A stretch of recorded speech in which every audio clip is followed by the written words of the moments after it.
Hi Pisces, this is Pisces Hub. Welcome to my channel. So for today's video, gagawa tayo ng daily reading for Pisces para sa araw na ito, okay? So reminder lang Pisces na ito ay timeless reading po. So, kahit anong araw, buwan, taon, basta napanood mo tong video na ito and nag-resonate sa sitwasyon nyo po, take mo lang, okay? This is a sign na para sa'yo to.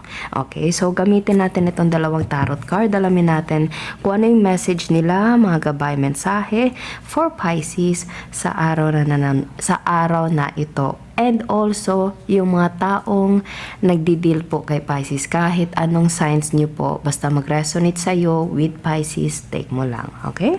So, shuffle muna natin to and alamin natin kung ano yung message nila sa'yo. Reminder lang na this is a general reading po, so pwede pong mag-resonate sa'yo, pwede pong hindi. And again, this is a timeless reading, so kahit anong araw, buwan, taon, basta tugma, take lang, okay? And welcome po ang lahat ng gender, babae, lalaki, LGBT, ay pwede po to sa lahat po. Kahit sino yung nanonood, basta again, basta mag-resonate, take lang. Pag hindi, wag pong ipilit, okay? So, alamin natin kung ano mga messages for Pisces sa araw na ito, mga gabay, mensahe, mga posible mangyari for Pisces. Okay, so alamin natin kung ano mga messages for Pisces. Pasensya na naputo yung video natin, Pisces, kasi inayos lang natin yung camera. Okay, so ano po yung message po for okay. So there's a toil and labor. Okay. So pwede meron kang nararamdaman, Pisces, na parang kinakaya mo lang, okay? Or there is someone na parang medyo mabigat yung pakiramdam, pwedeng dahil siguro sa pag-iisip, okay? Or pwedeng emotion, pwede po. And kinakaya niya kasi nagtatrabaho, may mga responsibilities, mga ginagawa sa pang-araw-araw, okay? Lahat naman siguro ng tao, ganun po, so pwedeng ikaw to, Pisces, or you're dealing with someone na Pisces, okay? Na ganito yung nararamdaman niya. So, siguro kumustahin lang. Siguro po, okay? So, bakit po ito? Bakit ito yung nararamdaman? Ito, pwede may pusa, Pisces. Pwedeng meron kayong pusa. May pusa itong taong to. Or pwedeng cat lover. Pwede. Pwedeng may pusa sa trabaho. Oh, there's a courtship. Okay. Okay, so pwedeng there's someone na, pwedeng itong taong to, ito yung iniisip niya. Pwede merong dalawang taong involved or merong tatlong tao. Okay, so ano po ito?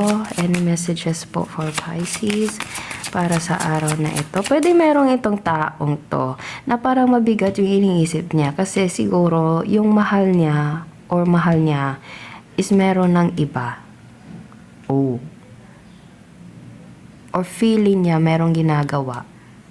Feeling niya merong ini-entertain na iba. Kaya ganito yung nararamdaman niya. Or ganito yung nararamdaman mo, Pisces. Okay? Oh, napaka-specific ng reading na yon. Okay, so pwede merong tatlong taong involved. Or pwedeng dalawang tao lang. Pwedeng ikaw to, isa ka dito. And iniisip mo kung ano yung meron sa inyo. Okay? So, pwede to. Tingnan natin kung ano pa yung ibang message. Pwede ito ay kahit anong aspeto sa buhay, relationship, love, friendship. Pwede yung friend mo na sobrang lapit sa'yo na para mo ng kapatid. Pwede din pong ganun, okay? Or katrabaho, kasi parang nasa trabaho siya.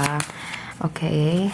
Ano pa? Any messages po for Pisces, mga gabay, mensahe, mga posibleng mangyari for Pisces sa araw na ito. There's a wealthy man. Oh. Ooh. Okay. So, meron tayo ditong okay. So, posibleng merong isang tao, Pisces. It's either ikaw to. Okay? Or, you're dealing with someone and ganito yung iniisip niya sa'yo, Pisces. This person thinks that you are entertaining other people. Okay? And maraming taong naka-line up sa'yo. Ganun yung nararamdaman niya. Okay? And mabigat yun sa pakiramdam niya, Pisces. Kasi nakikita niyo, unang-una, ito yung nararamdaman. Ito yung unang lumabas. Tapos nasundan dito. Okay? And sa dalawang taong nandito, ito, tapos ito, tapos ito. Okay? Parang merong mga taong, feeling ng taong to, parang ang daming gustong umangkin ng puso mo. Wow.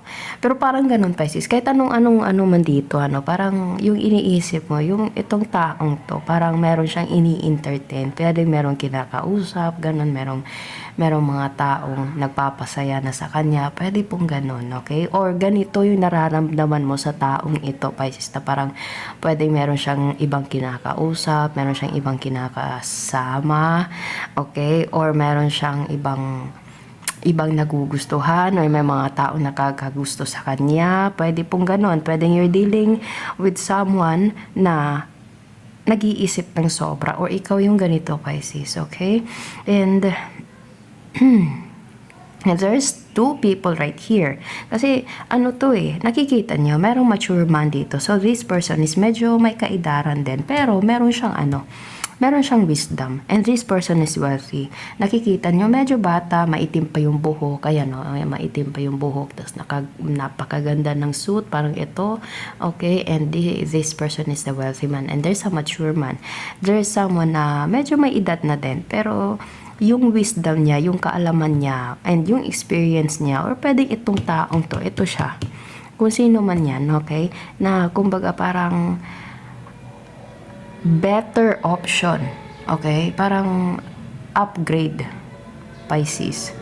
So, pwedeng ito yung nararamdaman ng tao na baka meron kang mahanap na mas maayos, mas maganda, mas mayaman, mas gwapo. Parang ganun.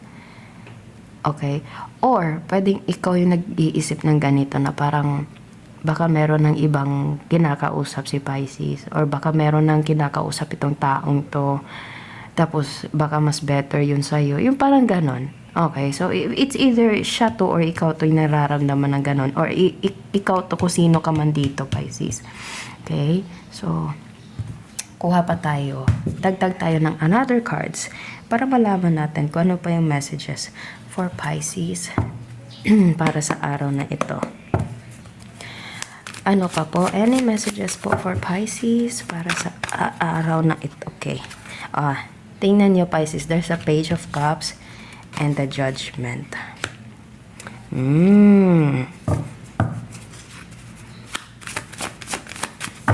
Yeah, yun nga sabi ko kanina. Page of Cups. There's someone na parang trying to courtship, trying to like offer you something.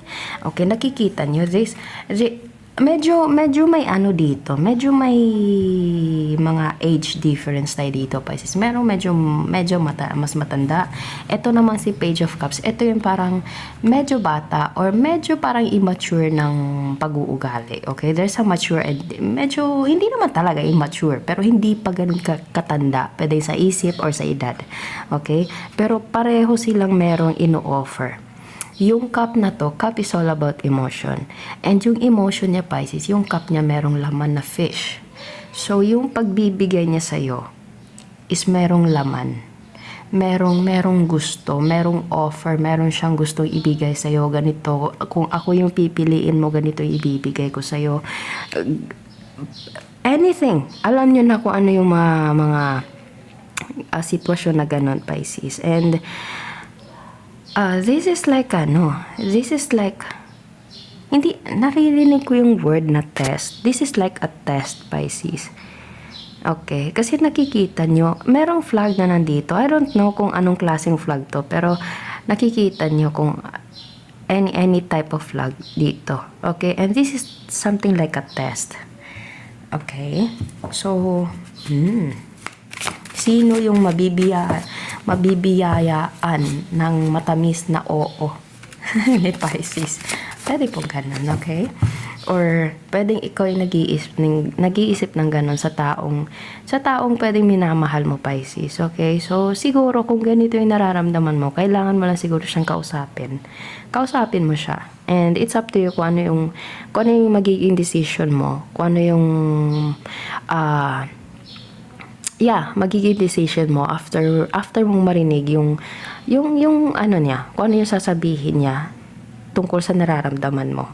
Pwedeng ganun, Pisces. Ikaw yung nakakaramdam na ganun. And pwedeng isa to sa mga taong ganito. Okay?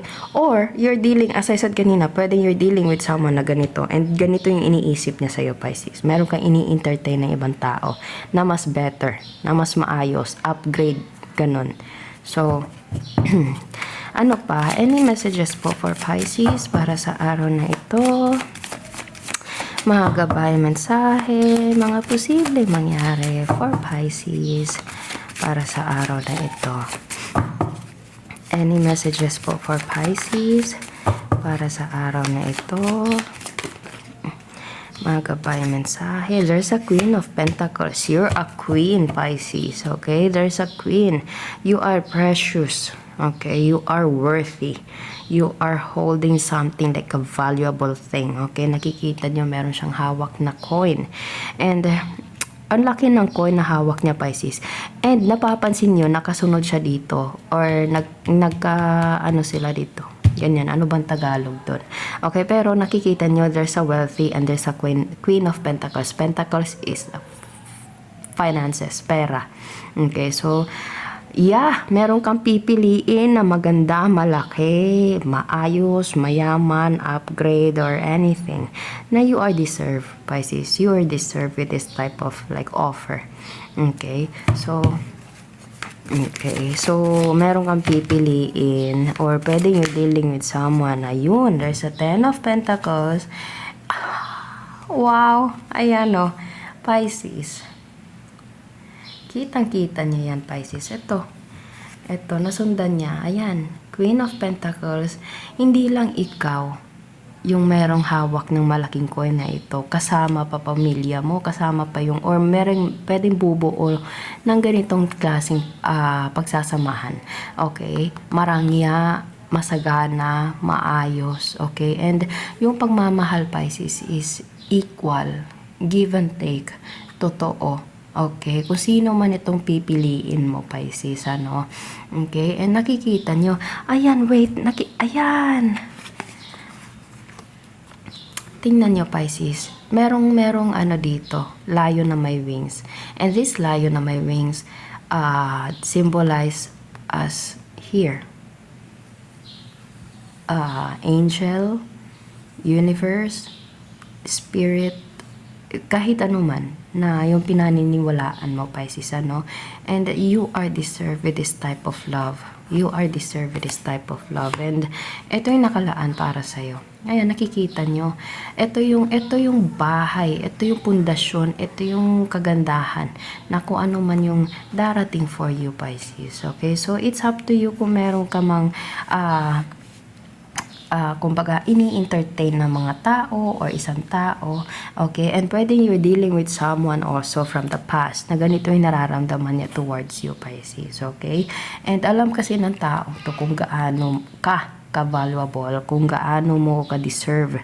You deserve better, Pisces. You deserve so much way better than before. Okay? And eto, nakikita nyo, meron tayo ditong, it's either, dalawang tao, tatlong tao. Okay? Pero, depende yan. Nasa sa inyo na po kung mag-resonate sa inyo kung ilan or ano. Pero ganito yung reading natin ngayon. It's either ikaw yung tumatanggap, ikaw yung nag-i-entertain, or ikaw yung gumagawa ng mga bagay na kumbaga namimili para sa magandang future, Pisces. Magandang future sa pagmamahalan at sa finances, sa financial or sa pundasyon ng family. Okay? Or ikaw to, and pwede meron kang iniisip na parang mga tao na dinidil ng person mo, Pisces. Okay? So, pero kahit ano man, you deserve better, you deserve the best, Pisces. Okay? And and ano dito, parang sa reading na ito, meron tatlong tao. or more than. Okay? There's someone from the past, you, and the people wants to be with you. Yun. Okay? So, it's up to you kung sino ang makakakuha or makakatanggap or sino yung tatanggapin mo, Pisces, sa lahat ng cups na nandito, which is ito na, nakapili na, and ito yung pundasyon, ito yung magiging outcome, ito yung matatanggap. Okay? So, kung sino man ito, maayos, maganda. Okay, so yun po ang ating reading for Pisces para sa araw na ito. Naway nagustuhan niyo po. Huwag niyo po sanang kalimutan na mag-like at mag-subscribe po sa ating channel and click the bell button para ma-notify po kayo sa next videos na i-upload natin. Okay?